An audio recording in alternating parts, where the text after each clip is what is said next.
The story is about a man who was homeless and wheelchair bound, who came to the emergency room at Roosevelt Hospital.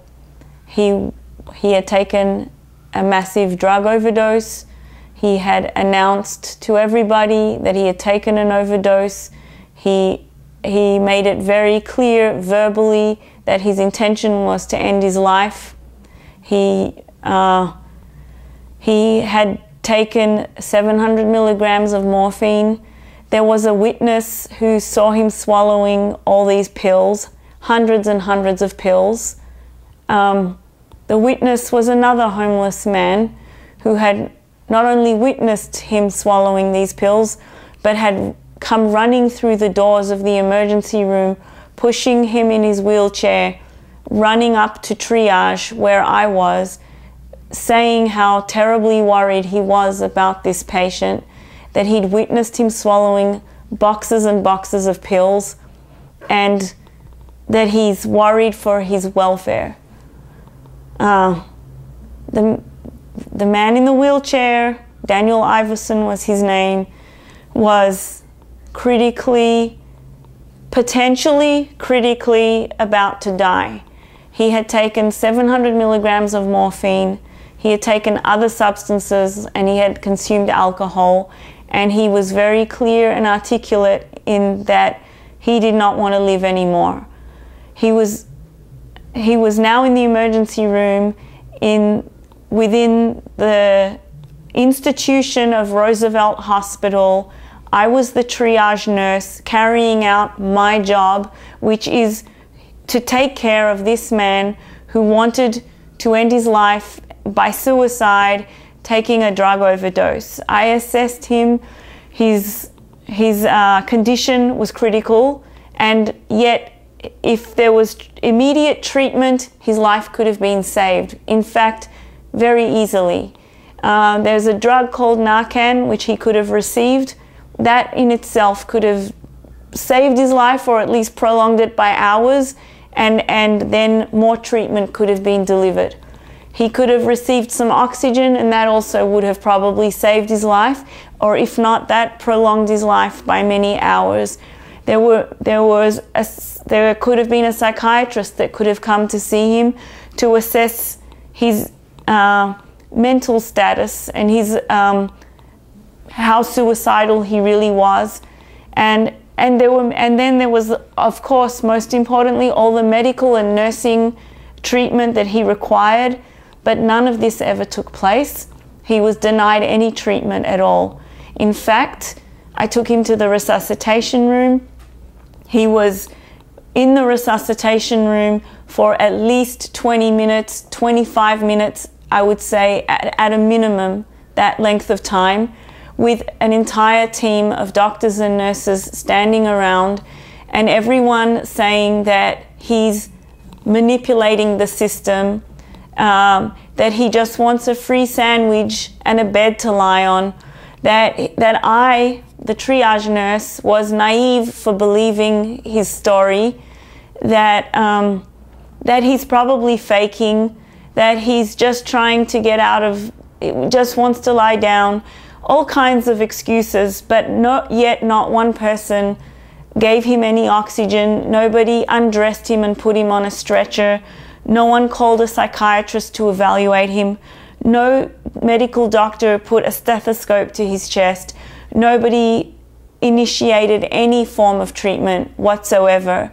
In fact, after about 25 minutes of debating and arguing, I was instructed by the charge nurse to take Daniel Iverson in his wheelchair out of the resuscitation room, because the resuscitation room needs to be kept free for real resuscitations. And I did not know where to take him, so I wheeled him out. At this point, I'd recounted over and over to the team that he needs treatment, and nobody was willing to treat him. So I wheeled him to the charge nurse's desk, and I stood in front of her and I said, "Where do you want him?" She told me to leave him there in the hallway in front of her desk, which is essentially a passageway. It's not a cubicle. It's not an emergency room. There's no equipment It's literally just a walkway, and she told me to just leave him there in his wheelchair because there were no rooms available for him.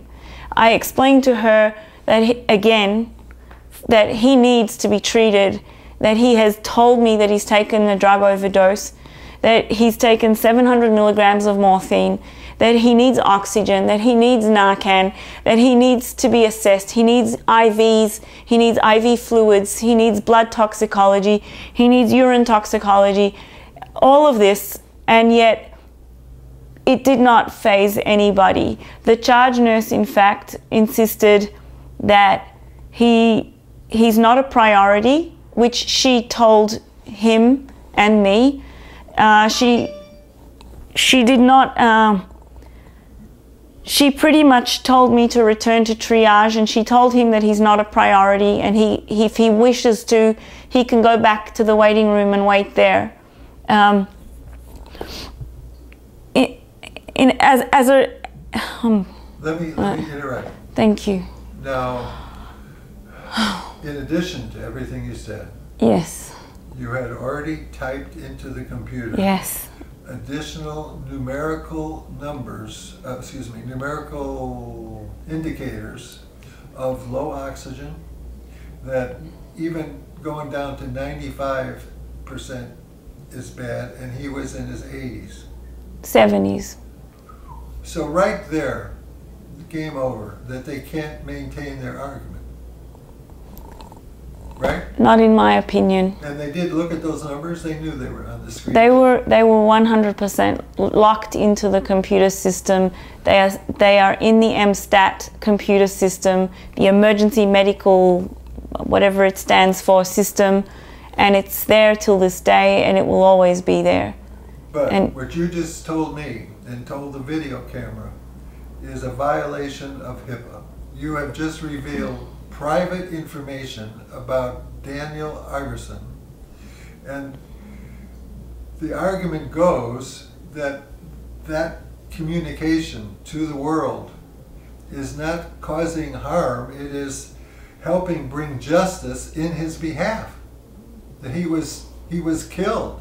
Is he going to complain that you're telling the story of the wrongdoing? It's like a beautiful thing you're doing. It's nothing to be ashamed of. And for somebody to say, oh, it violates the rule, privacy.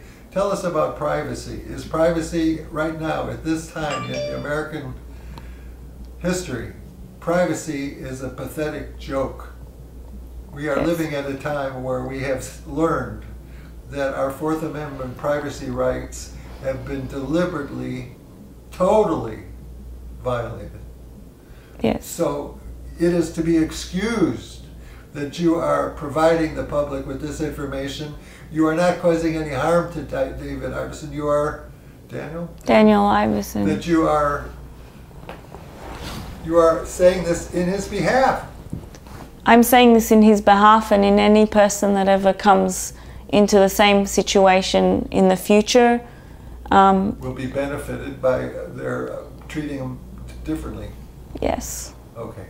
So you had some good news lately in your struggle with the hospital? Yes. Now they have been retaliating against your whistleblowing. Yes. And you have had hearings and all that where the hospital management has admitted that from their point of view, you are a whistleblower. That's correct. And your union, they have said, hello, we know what you're going through. You are a whistleblower. Absolutely. So you have been suffering retaliation. And recently, what was the latest? They invited you for a new meeting. And when you called up for some information, you learned what? The meeting that you're referring to right now? When you tried to talk with people in the hospital, what did you learn? I've been attempting to call the hospital to inquire about this meeting that I've been invited to attend, which was actually last Friday now. 2 days ago. 2 days ago. I only received the letter by UPS on Wednesday afternoon. Which is a funny way to send a letter, isn't it? Yeah. Yes. The letter basically is addressed to me, to my name. It asks me to attend a meeting on Friday at 3 p.m. and to bring a union representative with me. It says that it's in relation to a HIPAA compliance issue. It's signed off by the manager of the ER, whose name is Michelle Hepburn. There is no email address, there is no phone number, there is no fax number. There is actually no contact information at all on this letter. It's simply a statement saying you must come at 3 o'clock and bring a union rep. There's nowhere to respond to it or to contact anybody. So I called the nursing office and I spoke with Bridget McNulty, actually many times, not once, not twice, not 3 times. Bridget McNulty, who identifies herself as the systems director in the nursing office, made it very clear to me on the phone that the legal department and the labor relations department have given her clear instructions not to communicate with me, not to speak to me on the phone, not to give me any information, and not to provide me with any documents or even to be talking to me. I said to her, is there anyone else I could speak to? Can I speak to the nursing supervisor? She said, there is no nursing supervisor working today. I said, really? That's unusual. I would think that there's always a nursing supervisor on every day and every night shift. She told me that there is no nursing supervisor. I told her that I would call later and try to speak to someone else, and she said to me that that would be very unfruitful for me.